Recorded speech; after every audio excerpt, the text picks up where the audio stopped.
So this is a topic that I first became familiar with back, I think, in the late 80s or early 90s. And I think it's worth noting that this is a topic that former Senate President Bill Bolger was really interested in. He went after these anti-aid amendments several times in the Constitutional Convention. And I think it was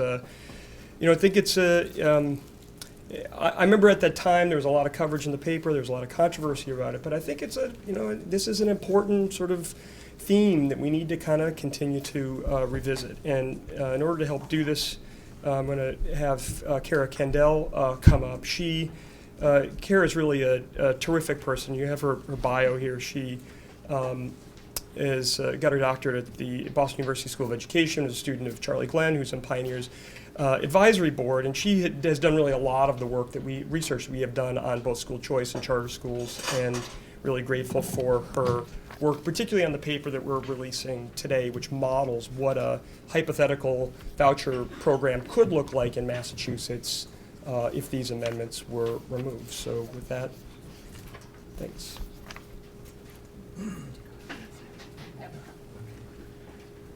Good morning.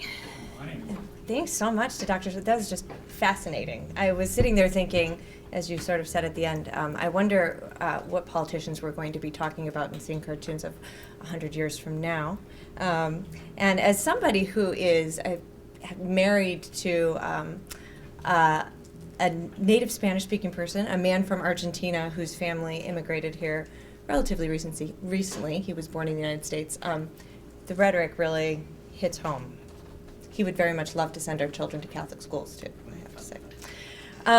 So I'm here today to pick up on where Dr. Schultz left off and talk about why this really does still matter today. I have to say, Ken Arden, who is really the brains behind this paper, could not be here with us today. But if you have any questions about the math or the numbers included, we're going to just direct them to him. We can call him in New York or something. That scares me just a little bit. So the anti-aid amendment that the Know-Nothings managed to include in the Constitution in 1855, still very present today, albeit in a bit of a different form than you see here on the screen. What this really did was ensure that the Protestant status quo could be maintained. And it prevented local tax revenues or state monies from being sent for the support of schools, and specifically at the time it was explicitly to prevent the support of the establishment of Catholic schools. And as has already been illuminated for us, the push was really, this is clear bigotry, and the push was really to prevent Catholics and immigrants at the time from establishing schools and therefore gaining power. Interesting to note, as Dr. Schultz, I think, also highlighted for us, is that, of course, the public schools at the time, the common schools at the time, were by no means secular. They were certainly teaching Protestant culture and Protestant teachings, Protestant religious teachings. Key features right here, as we've gone over. But the big thing to remember is that at this time, it really puts rules for school funding into the Constitution, which makes them exceedingly difficult to change. One of the reasons that we're here talking about this today. In 1917, the anti-aid amendment was indeed amended, and at the time it was said that we're going to take the bigoted language out of the anti-aid amendment. It was, clear that the reasons behind the ban when it was first passed were to prevent Catholic schools from being established.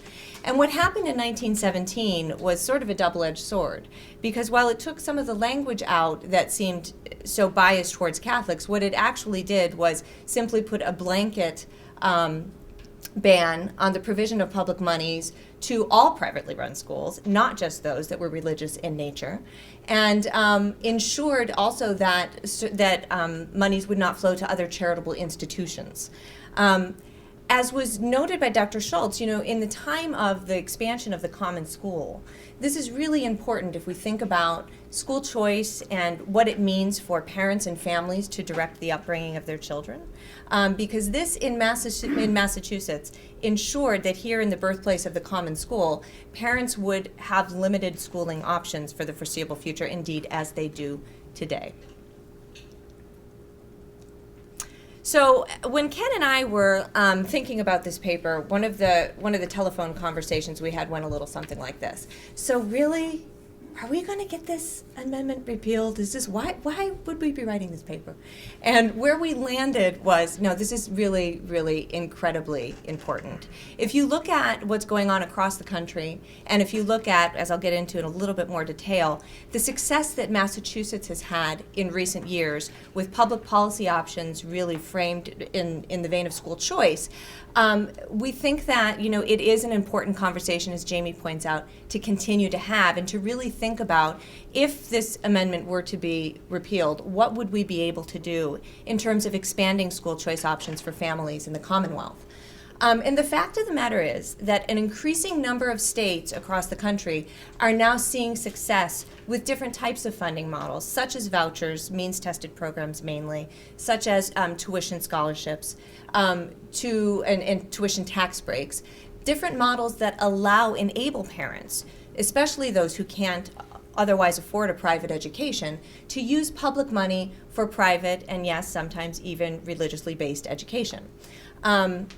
I think it's really important in the context of Massachusetts, as Jamie pointed out, we are seen as a leader, we like to see ourselves as a leader in so many arenas, yet in this key area, we're really behind. And if we look, as we will in just a moment, at the demand that exists in the Commonwealth for alternative schooling options, we think that there's a really compelling argument for greater options, and perhaps in the form of vouchers. So how do we assess demand? Well, it's a little bit difficult to capture, but we do have some statistics that can help us. What we know is that right now there are over 56,000 Massachusetts students and families, and we think that this doesn't represent, this figure doesn't represent a lot of duplication. Over 56,000 Massachusetts students and families are on waiting lists for various forms of school choice. So the main form of school choice, as we know, that we now have in Massachusetts is charter schools. Charter school wait lists exceed, I believe it's 41,000, and the Department of Education has, thank you very much, makes my life much easier, finally started to be able to figure out how many students are actually on multiple wait lists. So we think that this is a pretty good estimate of families that are just on wait lists, period, without duplication. So not an incredibly inflated figure. And that's just part of the story. We also have other choice options here in Massachusetts, including vocational technical schools and the METCO program. So if we think about the METCO program, the exact number I don't have in front of me, I think it's about 4,000 students are on wait lists for METCO. That serves only Boston and Springfield. So it doesn't even represent the potential for families seeking other school options through similar programs that would serve other communities. The same goes with vocational and technical education. Many of our VOTEC schools, which are excellent, by the way, and have really been making a reputation for themselves in the past decade, not only for providing an alternative option for students, but for real academic excellence, have very long waiting lists. I'm a proud member of the board of City on a Hill Public Charter School. We have a public charter school in New Bedford, and one of our biggest competitors is the VOTEC school in New Bedford, which is excellent. And when kids don't attend our school, we ask them, why not? Why aren't you coming? And they say, well, I got into VOTEC down the street. And so we see that as like, hey, we need to really up our game because this is a desirable option for parents. But what we have here on this chart is just the sheer demand that's for public school choice that we have right now in the Commonwealth. I would also add that this does nothing at all to capture the thousands of families that are taking advantage of private schooling options, lower cost private schooling options, such as Catholic schools, and hopefully Superintendent Mears can speak to this, Catholic schools, which many of which really aim to keep tuition incredibly low, and many of which subsidize tuition for families that cannot afford it, meaning that they're often operating at a deficit. They're putting out more than they can take in tuition, but doing it all because of this notion that they need to provide the best possible schooling options to families that desire it. So why vouchers? Well, vouchers seem to be a great next step in Massachusetts if we could get over this prickly constitutional thing. The charter school cap maybe could be lifted. We certainly seem to be sitting a lot prettier than we have been in recent years, with the potential for that to happen. But that wouldn't even come close if we were to expand the charter schools cap. The rate at which charters could expand themselves wouldn't even begin to meet demand. And it's also really important to point out, I think, that not all families want charter schools for their students. We have many wonderful charter schools in the Commonwealth, and they are great performers academically and otherwise. But as I've written in recent papers, the Massachusetts law has framed to make charter schools of a certain ilk because they require them to be proven providers, meaning they're more into replicating programming than they are into providing innovative schooling options. So although we do have some very innovative charters out there, under current law, it might be difficult to see innovation continue. Vouchers would enable families to take money to the school of their choice, which means that families would be empowered to choose the school that best fits the needs of their children. We should also really point out that there's a lot of emergent research that suggests that vouchers can be a really, really good thing, not just for kids and families, but also for the surrounding public school districts. So 9 out of 10 studies cited by Patrick Wolf, who provides a preface to our paper, finds improvement in test scores in at least some students, meaning that although there was an improvement across, these are various programs, they look different in many ways. So it's hard to say that there's improvement for every single group of students, but in at least some students. And really importantly, no studies showed a negative impact on the students. More broadly, we have research on school choice generally that suggests that when parents have a choice to choose a school that really matches what they want for their children, those schools are better able to promote civic values such as tolerance and volunteerism for students. So when we talk about a possible voucher program for Massachusetts, what Ken did, and I will say Ken because he did that work in the paper, was really look at, okay, so what are best practices in existing voucher programs across the country? And most of them currently are means-tested voucher programs. So what we're modeling for you today is a potential for a voucher program that serves students and families who are eligible for free and reduced price lunch, who would not otherwise be able to afford private education under most circumstances, and who are probably currently using the public school system as opposed to a private system, although that's hard for us to capture. This is just a sample. So in the paper, we have a much more exhaustive list of the cities that we think most families would use vouchers within these cities in Massachusetts, the number of recipients that may be inclined to apply for a voucher in said cities, and the percent of enrollment. So what this shows us is that we're not talking about a huge amount we're not talking about a huge portion of the population. We're talking about a relatively small voucher program. About 10,000 children would benefit from vouchers. And I'll direct you to the paper to see what the model looks like for additional cities. The model that we're proposing in the paper assumes the following numbers. That it would cost about $6,000 per K-8 student, so students in grades kindergarten through 8, would receive a voucher of about $6,000, and on the higher end, high school students would receive vouchers of about $8,000. This is really important because this is much lower than the average per pupil spending in most traditional public districts, and that's the norm in other voucher programs across the country. As I already said, participants would be currently enrolled in public schools and eligible for free and reduced price lunch. And we're modeling for about 10,000 students across 19 cities. So we're talking about starting off really small. That's about 1% of total enrollment in the states. Very importantly, so the question is overall, 10,000 students, how much does this cost?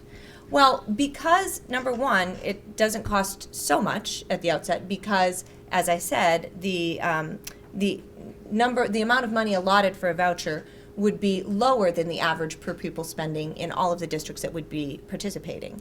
And there are a couple ways you could sort of cut the cookie. You could use Chapter 70 funding, which is very complicated and would probably be very confusing.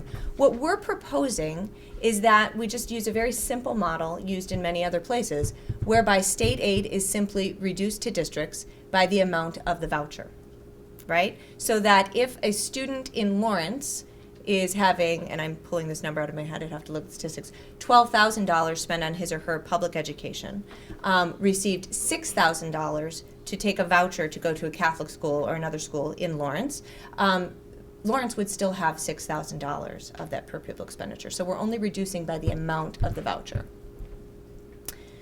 The impact of this model means that there is no net cost to the state, and because the amount of the voucher is not as much as average per pupil spending, there's actually potential for additional resources to open up in districts that quote unquote lose students to vouchers.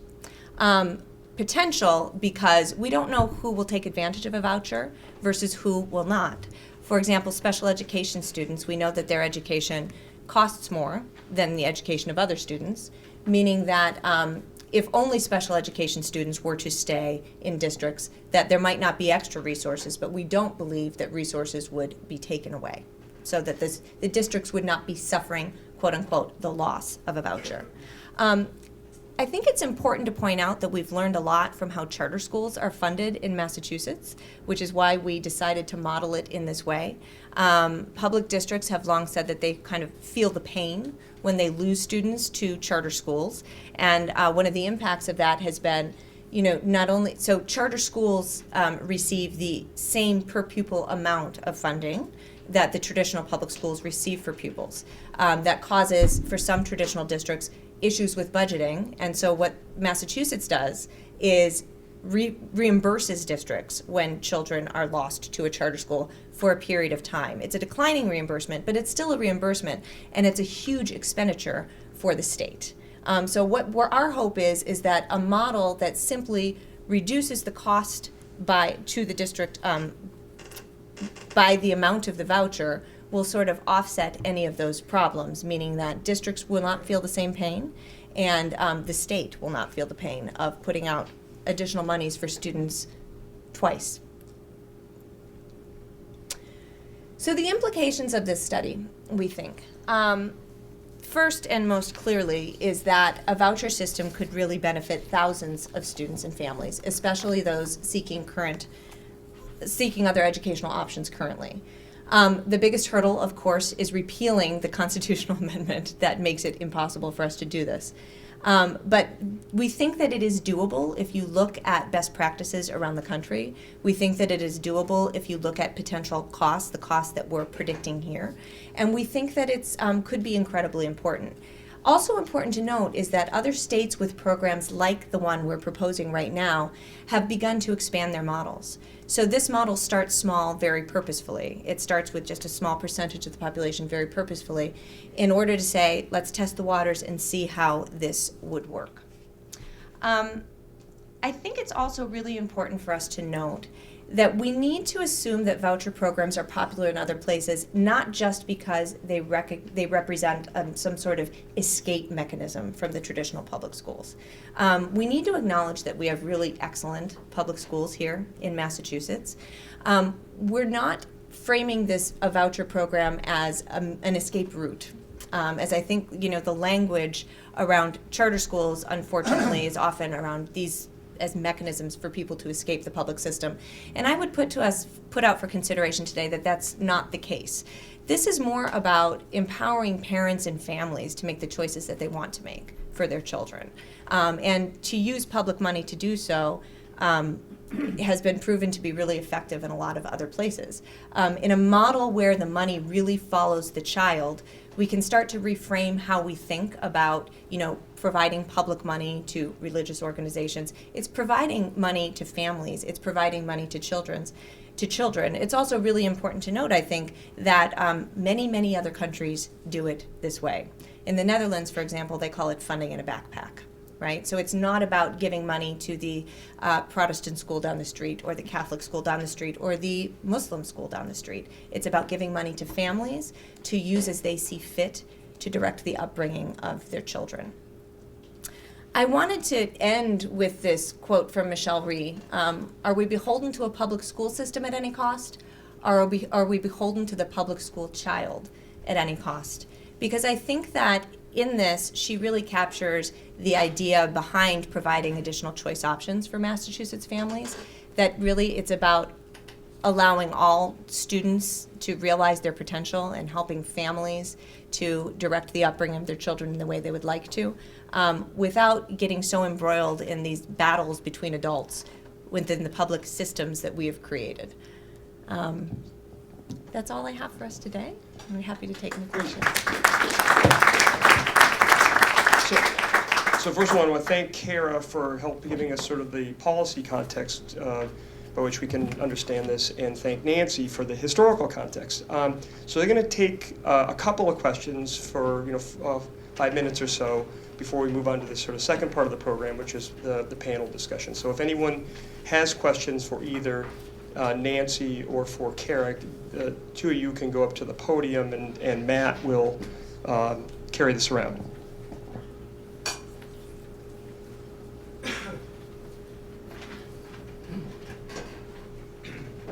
Well, I sent my children to a Jewish religious school, but they can't provide special ed. I think there was a case, I think the Institute for Justice broke the amendment, I think in Washington State, where a woman had a disabled child, was taunted in the public schools, felt they would be better off in a small Christian school.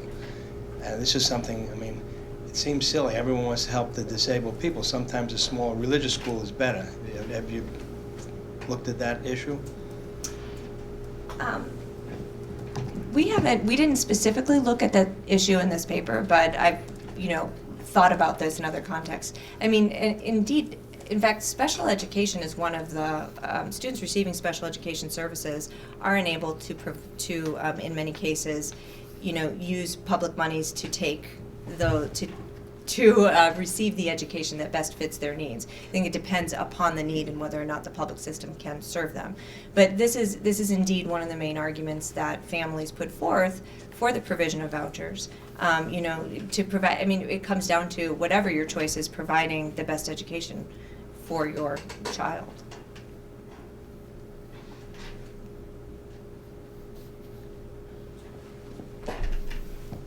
I have a question for each of you, if I may. Dr. Kendall, in your formulating the costs of this, did you look at the dropout rates? So if in fact a private or an alternative education improves the dropout rate by 50%, then actually the effect on the public school system is less because they would have lost the entire amount of that.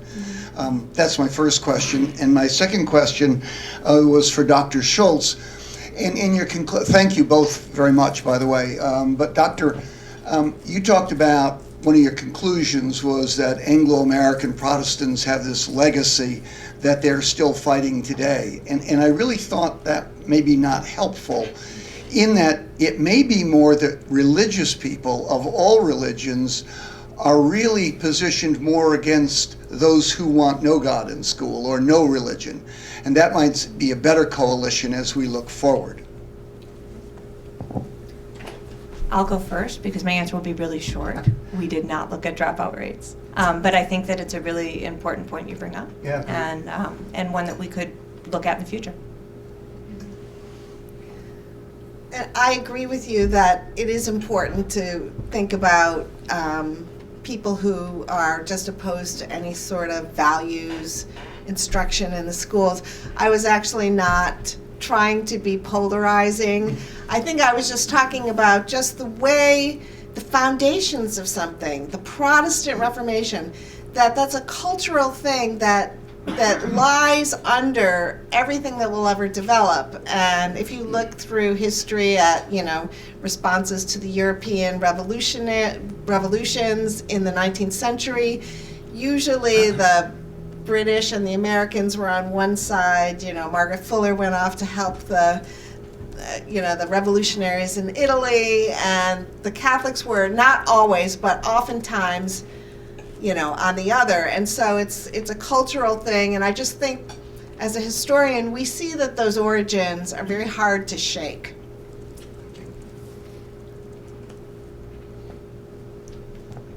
I have a question on the funding side.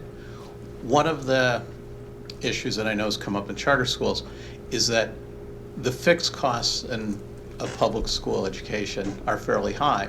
So if you take 100 kids out of a district and you move the money, there's not a dollar for dollar reduction. So part of it is the 6,000, 8,000, actually deal with that.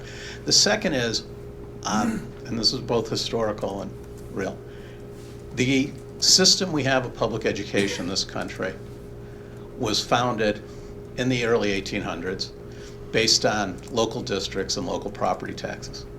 Isn't that just an anachronism? Wouldn't a much stronger policy be get rid of the local districts, get rid of funding it by the property taxes, give people choice?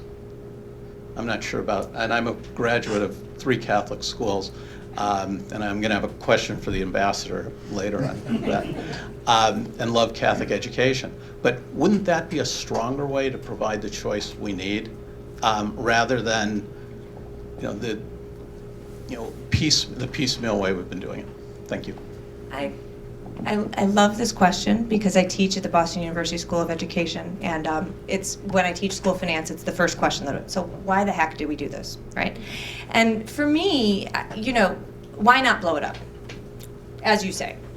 The sticky part there is, will we really give everybody choice if we do that? Because what we know from the past 50 years of American education is that if you take local property taxes out of the equation and say, give everything over to the state, or, as my students would say, well, the federal government shows, and I say, there's no constitutional authority for that, right?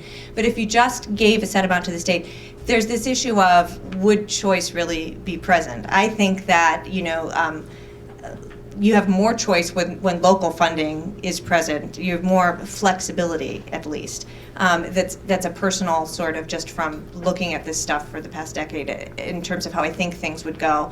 History seems to show that the more the state gets involved, the more the state wants control.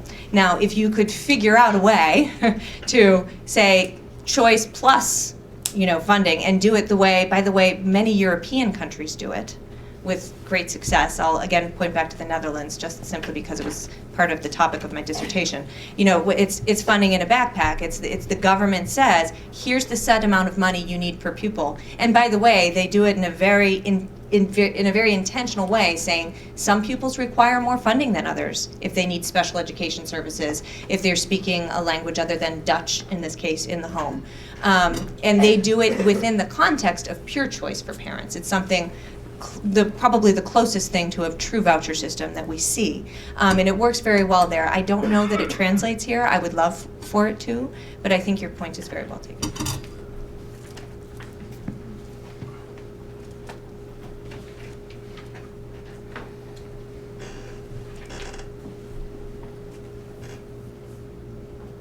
you very much for a very interesting presentation. But I have the superintendent's voice. I think I can make myself heard. What I'm interested in is whether you've thought about the Common Core Massachusetts frameworks. If we have schools of all different kinds, which on one dimension sounds perfect, we are one state, we are one country. Shouldn't we be saying to every school and every teacher, here are the objectives we have for every child. Let's get every child up to this level. And if you start giving choice, I wonder whether we lose that capacity to set a high standard for everybody.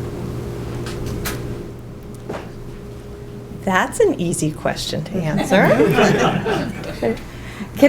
I'll get personal here for a moment, since we're a small room of people. I have a daughter who's starting kindergarten in the fall. I live in Brookline, Massachusetts. I moved to Brookline, Massachusetts because the schools are phenomenal. I will not be sending my daughter to the Brookline Public Schools in the fall because I did not believe, after a lot of like heartbreak and extensive study, that the school to which she was assigned would best meet her needs. I was also, as somebody who has worked in the field of standards and curriculum for 15 years now, I personally think that the Common Core has a lot to offer. I'm really worried about its implementation. And I didn't want my 5-year-old daughter to be the guinea pig.